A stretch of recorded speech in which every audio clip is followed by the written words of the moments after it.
नमस्कार मित्रांनो, आज आपण एका अशा रहस्यमयी आणि ऐतिहासिक ठिकाणी आलो आहोत जिथे तुम्हाला जगातील एकमेव आणि अद्भुत असं 359 चेहरे असलेलं बहुमुखी शिवलिंग पाहायला मिळणार आहे। हे ठिकाण म्हणजे सोलापूर जिल्ह्यातील दक्षिण सोलापूर तालुक्यात असणारं हत्तरसंग कुडल। महाराष्ट्र आणि कर्नाटकच्या सीमेवर वसलेलं हे पवित्र स्थान भीमा आणि सीना या दोन नद्यांच्या विहंगम संगमावर वसलेलं आहे।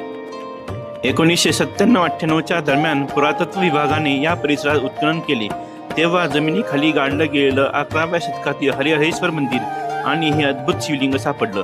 या भव्य शिवलिंगाची उंची 1.99 मीटर असून त्याचा घेर 4 मीटर आहे आणि वजन तब्बल 4000 किलो आहे।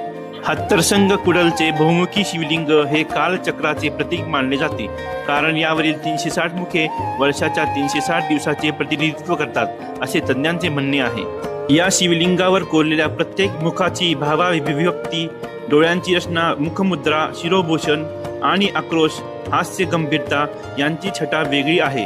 काही मुख प्रसन्न आहेत, काही क्रोधित, काही ध्यानमग्न आणि काही उत्सवप्रिय आहेत। या बहुमुखी शिवलिंगाचे वैशिष्ट्य म्हणजे त्याचे 9 थर आहेत।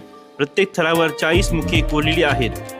ऋग्वेदातील 10व्या मंडळातील 85 सूक्तांमधील 9व्या ऋचेमध्ये स्पष्टपणे वर्षाचा उल्लेख 360 दिवसांच्या परिक्रमेसारखा केलेला आहे। जर तुम्ही इतिहासप्रेमी आणि शिवभक्त असाल तर या अद्भुत वास्तूला नक्की भेट द्या। हा ब्लॉग आवडला असल्यास लाईक करा, शेअर करा आणि फॉलो करायला विसरू नका। हर हर महादेव।